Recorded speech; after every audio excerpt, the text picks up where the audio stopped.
마가복음 5장 25절에서 34절 말씀. 12해를 혈루증으로 앓아온 한 여자가 있어 많은 의사에게 많은 괴로움을 받았고 가진 것도 다 허비하였을 때 아무 효험이 없고 도리어 더 중하였던 차에 예수의 소문을 듣고 무리 가운데 끼어 뒤로 와서 그의 옷에 손을 대니 이는 내가 그의 옷에만 손을 대어도 구원을 받으리라 생각함이로라. 이에 그의 혈루 근원이 곧 마름에 병이 나은 줄을 몸이 깨달으니라.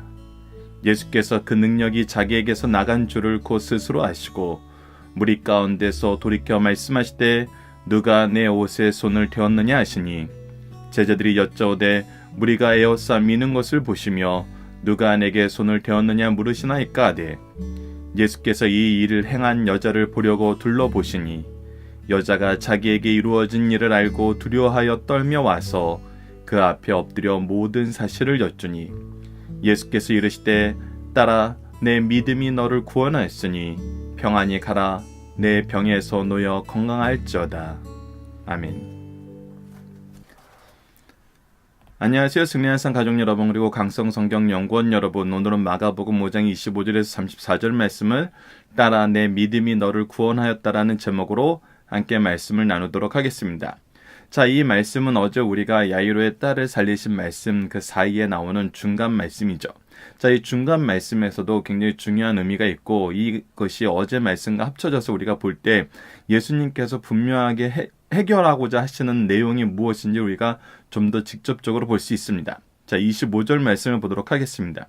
12해를 혈루증을 앓아온 한 여자가 있어 이 여자의 모습은 어떠냐면 12해를 혈루증으로 앓고 있었다는 것입니다. 병 가운데 있었다는 거예요. 고통 가운데 있었다는 것입니다. 근데 이 병이 어떤 병이었냐면 많은 의사에게 많은 괴로움을 받고 많은 의사들에게 이 치료를 위해서 그의 몸을 진료받았고 치료를 위해서 노력했지만 무엇만 더했어요? 괴로움만 더했어요. 치료가 없었습니다. 평안이 없었어요. 오히려 절망만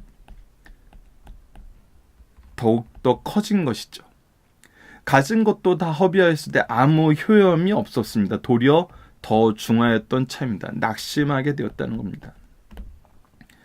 근데 그때 이 낙심한 가운데 어떤 이야기를 들어요? 예수님의 소문을 듣게 됩니다.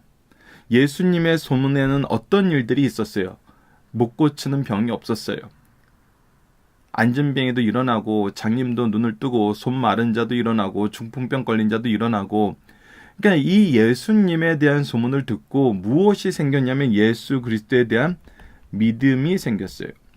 자, 이 믿음의 근거는, 믿음의 내용은 무엇이었습니까? 뒤로 와서 그의 옷에 손을 대니, 이 얘기는 뭐냐면 28절에 설명이 있죠. 내가 그의 옷에만 손을 대어도 구원을 받으리라 생각함이로라. 지금 이 여인이 가지고 있는 믿음의 내용은 뭐냐면 믿음의 근거는 소문이죠. 소문의 믿음의 내용은 뭐예요? 손을 대기만 해도 고침을 받을 것이다. 자, 그가 지금 현재 고통과 절망과 낙심 속에서 무엇이 생겼어요? 오히려 믿음이 생겼어요. 믿음이 생겨서 누구에게 나올 수 있었어요? 예수님께 나올 수 있었어요. 우리가 이것은 정말 성경에서 많이 얘기하고 있는 것인데, 우리가 하나님을 알았을 때 하나님께로 되돌아갈 수 있는 것처럼, 우리가 예수 그리스도 알았을 때 예수님께로 되돌아갈 수 있었던 것처럼, 우리의 믿음은 들음은 말하는 데에서, 말하는 것은 바로 하나님 말씀에서 나오는 것을 우리가 알 수 있어요. 자, 그가 소문을 듣고 그의 믿음이 생겨서 예수님께 나왔습니다. 그리고 실제로 어떻게 됐어요? 이 믿음대로 그의 혈루 근원이 마름에 병이 나은 줄을 몸이 깨달으니라. 이 믿음이 뭐가 있었어요? 믿음이 역사가 있었어요. 믿음의 역사가 일어나게 된 거예요. 그런데 여기에서 멈춰져서는 안 돼요. 예수님이 하신 일을 보면서 여기에서 왜 멈춰져서는 안 되는지를 봅시다. 예수께서 그 능력이 자기에게서 나간 줄을 스스로 아시고, 지금 이 역사가 일어난지 누구나 아세요? 예수님은 아세요? 무엇의 역사였어요? 믿음의 역사였어요. 이 믿음의 역사가 일어난 줄 아시고 무리 가운데서 돌이켜 말씀하시니 누가 내 옷에 손을 대었느냐 하시는 거예요. 이 믿음의 역사를 어떻게 하시는 거예요? 드러내시는 거예요. 드러내시려고 하고 있어요. 근데 이 일에 대해서 일반적으로 제자들의 반응은 뭐냐면, 제자들이 여쭤오되 무리가 에워싸 미는 것을 보시니 누가 내게 손을 대었냐 물으시니까, 네, 이것은 지금 드러낼 만한 일이 아니고 드러낼 수 있는 일이 아니라는 거예요. 이것을 누가 알 수 있겠냐는 거예요. 너무나 많은 사람들이 예수님에게 손을 댔다는 거예요. 근데 제자들이 모르는 건 뭐예요? 바로 이 믿음의 역사가 일어났다는 사실에 대해서는 제자들이 모르고 있죠. 오직 예수님만 이 믿음의 역사가 일어난지를 아세요. 자, 그리고 이것은 어떻게 돼요? 드러내셨어야 됐어요. 왜 드러내셨어야 되는지는 우리가 본문 다지기에서 좀 더 깊이 있게 보겠는데, 우선 이 여인을 위한 거였어요. 이 여인을 위한 것이 무엇이냐면, 예수께서 이 일을 행한 여자를 보려고 둘러보시니 예수님께서는 직접적으로 누구를 보길 원하냐면 이 믿음 안에서 행한 이 여자를 보길 원해요. 자, 그때 이제 이 여자가 드러납니다. 여자가 자기에게 이룬 일 알고 두려워서 떨며, 자, 보십시오. 이 여인이 지금 몸이 나은 줄을 깨달았는데 그가 지금 어떤 상태에 있어요? 두려운 상태에 있어요. 우리가 이 귀신 들린 자를 고쳤을 때도 사람들이 예수님의 이적을 보고 두려워했던 것처럼, 이 여인이 자기가 믿음의 역사 가운데 있지만 그의 믿음이 어떻게 돼 있어요? 아직 두려워서 떠는 믿음 상태에 있어요. 이것은 우리가 어제 야이로의 믿음과 동일한 것입니다. 야이로는 예수님께 나올 때 오셔서 손을 얹고 안수해 주시면 나을 거라고 자기가 생각한 믿음의 근거와 믿음의 내용이 있었어요. 이 여인도 소문을 듣고 나와서 그 믿음의 이유와 내용이 있었어요. 손을 대면 나을 거라는. 그러나 이것은 지금 무엇에 근거예요? 자기 생각에 근거한 거였어요. 그렇기 때문에 여전히 두려워서 떠는 믿음이었어요. 근데 예수님께서는 이것을 어떻게 해주시고 싶으신 거예요? 예수님의 말씀에 근거하여서 그의 믿음이 세워지길 원하는 거예요. 어제 야이로에게도 두려워하지 말고 믿기만 하라고 말씀하신 그 믿음의 근거가 예수 그리스도가 되게 하신 것처럼, 이 여인이 한 것이 두려운 것이나 자기가 해석하기에 뭔가 다른 내용으로 변하기 전에 이것이 어떤 사건이고 어떤 내용이고 무엇을 위한 것인지를 분명히 얘기해 주는 것입니다. 그것이 바로 34절이죠.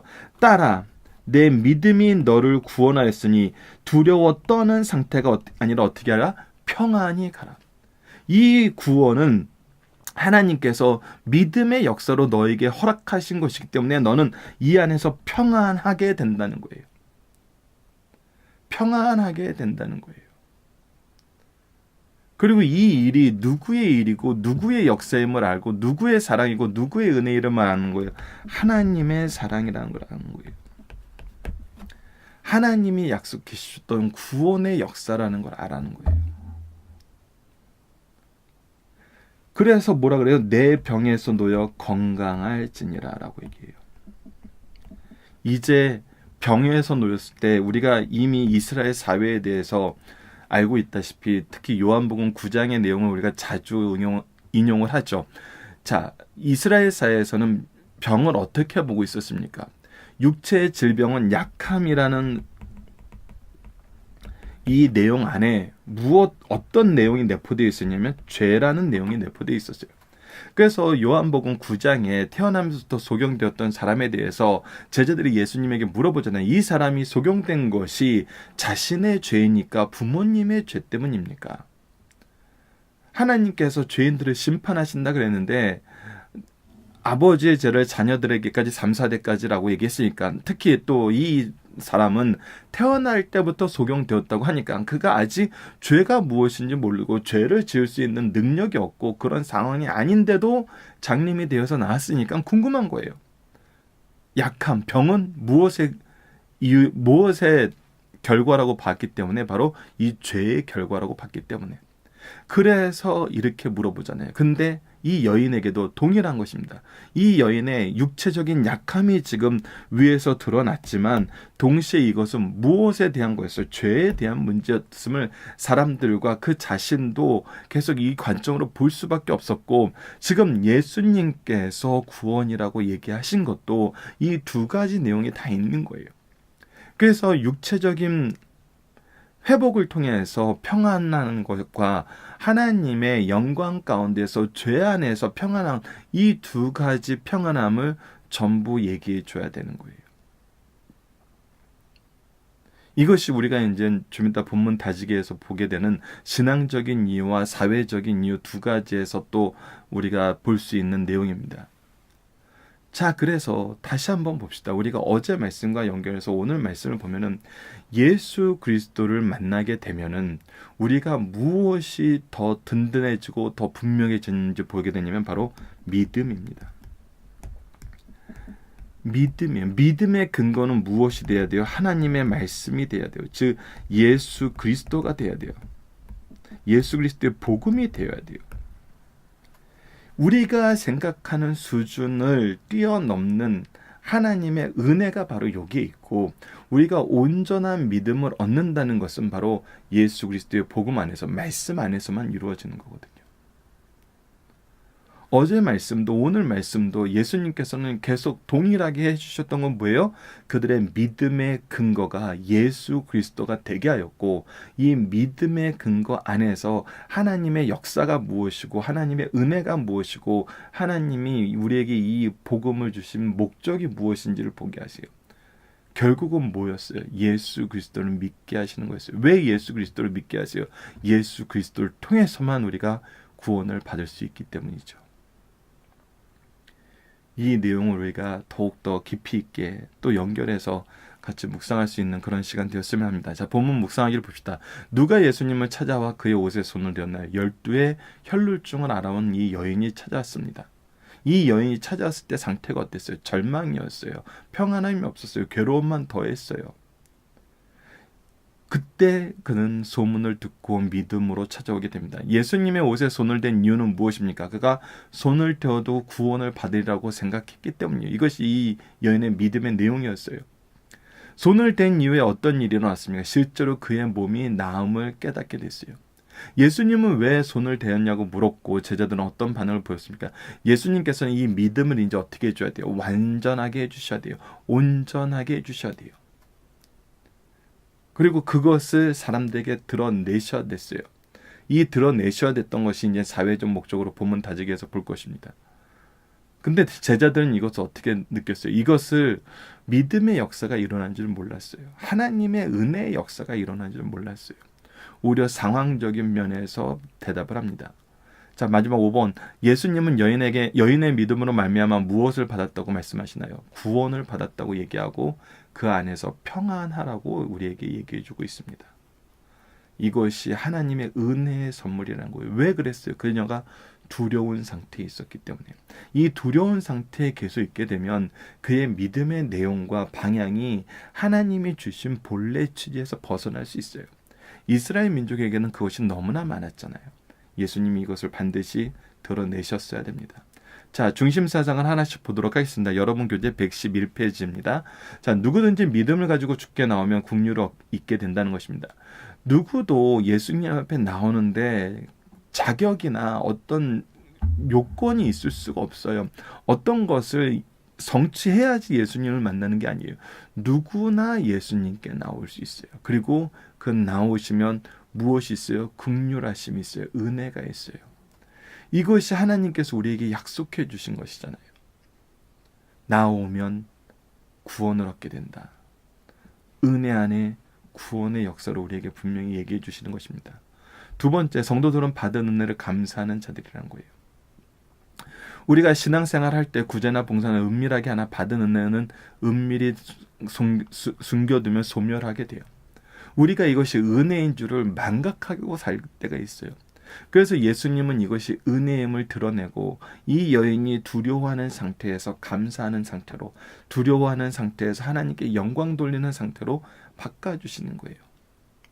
실제로 하나님께 영광 돌리게 해요. 왜 실제로 하나님께 영광 돌리게 할 수 있습니까? 바로 이들은 규례에 따라서 육체적인 연약함이 있었을 때, 그게 고침을 받았을 때는 제사장들을 찾아가서 이것에 대해서 규례를 가지고 우리의 몸이 깨끗하게 하는 제사를 드리도록 하나님께서 미리 가르쳐 줬어요. 그래서 이 구원의 역사가 누구로부터 왔음을 우리에게 가르쳐 주냐면 하나님으로부터 왔음을 가르쳐 주고, 예수님은 이걸 드러냄으로써 이 여인이 하나님 앞에 영광 돌리고 사회적으로도 회복받는 기회를 온전하게 갖게 하시는 거예요.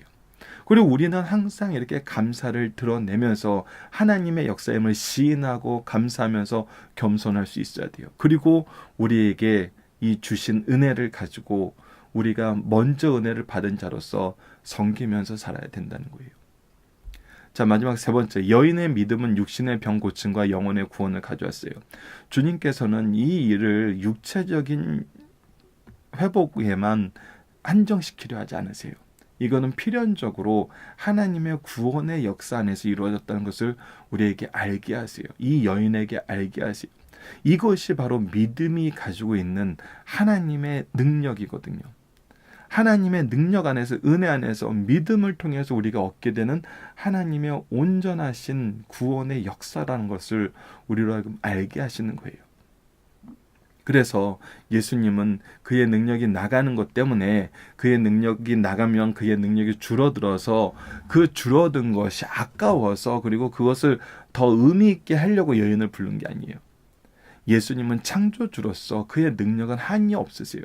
근데 그의 능력이 무엇을 이루심을 계속 보여주고 계세요. 바로 구원을 이루심을 계속 보여주고 있어요. 정치적으로 로마를 무찌르고 이스라엘을 최대 강국으로 만드는데 그의 능력이 있는 게 아니에요. 거기에 하나님의 뜻이 있는 것이 아니잖아요.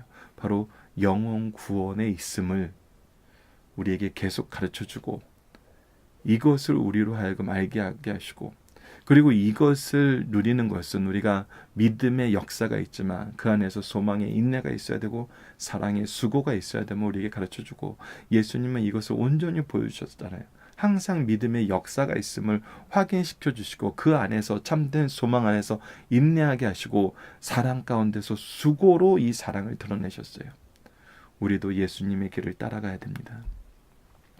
자, 이제 본문 다지기를 통해서 좀 더 보도록 하겠습니다. 야이로와 혈류증으로 고생한 여인이 예수님께 나오는 방법의 차이는 무엇이었습니까?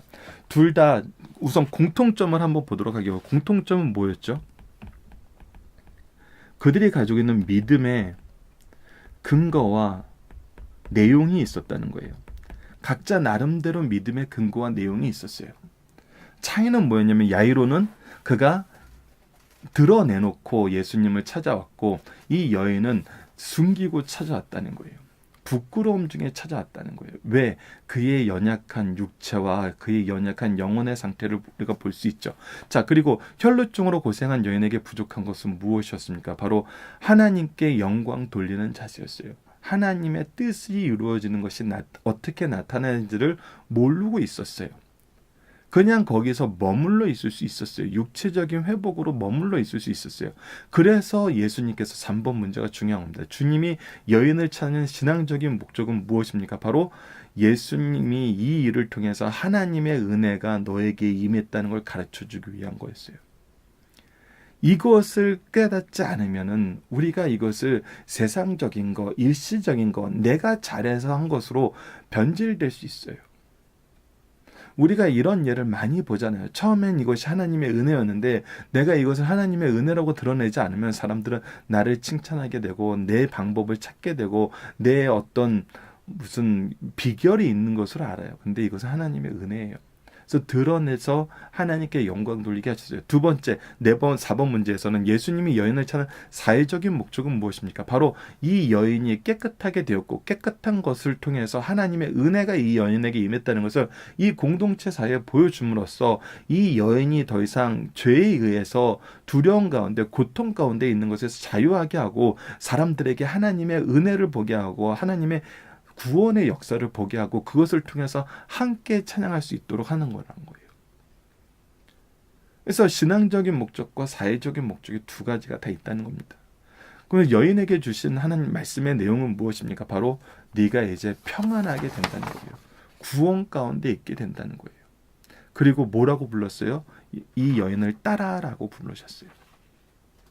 이것은 예수님께서 창조주로서 또 아버지로서 이 여인의 연약함을 신원하시고 사랑으로 대하셨던 것을 우리에게 보여주는 내용입니다. 자, 그렇다면 우리가 적용합니다. 사랑은 베풀수록 커진다는 것은 성경적으로 어떤 의미입니까? 자, 베풀수록 커진다는 것은 이것이 스스로 불어나는 것이 아니에요. 사랑을 베푼다는 것은 우리가 사랑을 베풀 수 있는 자격이 없어요. 우리가 무엇을 나눌 수 있는 것도 없어요. 근데 우리가 베푼다는 것은 오직 근원이 누구라는 거예요? 하나님이시라는 거예요. 하나님 것은 제한이 없어요. 무궁해요. 영원해요. 그렇기 때문에 우리가 하나님의 사랑으로 사랑을 베푸면은 이것이 무한대가 되는 거예요. 이것이 끊임없이 되는 거예요. 그래서 우리가 사랑한다는 것은 내 것으로 하는 것이 아니에요. 하나님의 은혜와 하나님의 능력으로 하는 거예요. 그래서 우리가 온 세상을 무엇으로 가득 채우는 거예요? 하나님의 사랑으로, 하나님의 것으로 가득 채우는 거예요. 우리가 때로는 신앙생활 할 때 경험하게 되는 게 있어요. 왜 나만 이런 일을 해야 돼? 왜 나만 고생해야 돼? 이런 표현이거든요. 우리 교회에서 왜 나만 이렇게 고생해야 돼? 우리 집에서 왜 나만 이렇게 고생해야 돼? 이것이 세상적으로 보면은 사실이에요. 힘들어요. 어려워요. 한계가 있어요. 근데 여러분들 성경 안에서 잘 보세요. 예수님이 끝까지 우리를 사랑하신 모습, 하나님의 종들이 죽기까지 충성하였던 모습 안에는 시스템적인 어떤 협력이나 어떤 제도적인 보완이 있었던 것이 아니에요. 그들은 하나님의 명령 안에서 하나님이 주신 것으로 하나님의 뜻에 따라서 하나님의 명령에 따라서 그 사랑의 수고를 했던 것입니다. 그래서 때로는 내가 외로웠어도, 때로는 내 주위에 사람이 많았어도 변함없이 계속 사랑을 베풀 수 있었어요. 이것이 바로 교회의 모습이고 이것이 바로 하나님이 세우신 가정의 모습인 것입니다. 그리고 이것이 사회를 변화시켰어요. 파워 오브 원이라는 표현 많이 아시죠? 한 사람의 힘으로 세상이 놀랍게 변화한다는 것. 그것을 우리가 세상적으로 해석했을 때는 참 아름다운 말이지만 한계가 있죠. 한 사람만 뭐 하는데 그게 무슨 효과가 있겠어. 우리도 그래서 현대사회도 얼마나 이런 걸 많이 따라요. 여론조사를 따르고 여론의 흐름을 따르고 때로는 교회 안에서도 사람들이 더 많이 원하는 것을 하자는 얘기가 나오잖아요. 그러나 그것이 여러분들 우리가 오늘 본문 말씀에서 보는 것과 성경이 우리에게 가르쳐주는 것과 하나님의 구속의 역사 안에서 구속사 안에서 보면은 그렇지 않다는 걸 보게 되죠. 하나님이 원하시는 일을 할 때 그것이 단 한 사람이라도 무엇이 나타난다? 하나님의 구원의 은총과 역사가 성취되는 것이 나타난다. 그것이 예수님이었고 그것이 예수님의 제자들이었고 그들이 바로 우리의 믿음의 선조들이었습니다. 그들을 통해서 사회도 변화되었고 사회에도 하나님의 복음의 은총이 풍성해지게 되었었어요.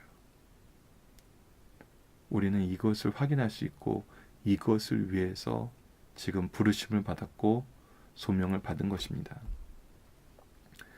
자, 우리 함께 기도하는 제목 무엇입니까? 이번 주 공동기도 제목은 우리의 믿음을 굳건하게 하시는 하나님의 방법을 인정하고 의지하게 하시고 환난 가운데서 더욱 기도하게 하여 주소서. 그리고 오늘 본문 말씀을 통해서는 하나님 우리가 언제나 연약한 사람을 돌보고 회복을 위해 믿음으로 기도하는 가정과 교회가 되게 하여 주소서. 그리고 우리의 기도가 육체적 회복을 위한 기도에서 멈추는 것이 아니라 영적 회복, 믿음의 회복, 소망의 회복, 사랑의 회복, 더 나아가서는 사회적 회복을 위해 기도하고 함께 협력하는 교회와 가정이 되게 해주셔서 함께 기도하고, 여러분들 기도되는 제목이 있는 분들은 여러분들 모임에서도 기도 나누기에다가 이 기도 제목을 서로 적으셔서 함께 기도하시고, 또 댓글에 달아주시면 함께 우리가 기도하는 시간 갖도록 하겠습니다. 그래서 승리하는 삶 책자가 여러분들이 말씀을 배우는 책, 또 기도를 나누는 책, 그리고 설교를 우리가 기억하면서 나누는 책에서 여러분들의 영적인 일기장이 될 수 있도록 여러분들께서 잘 활용해 주시길 부탁드리겠습니다. 감사합니다.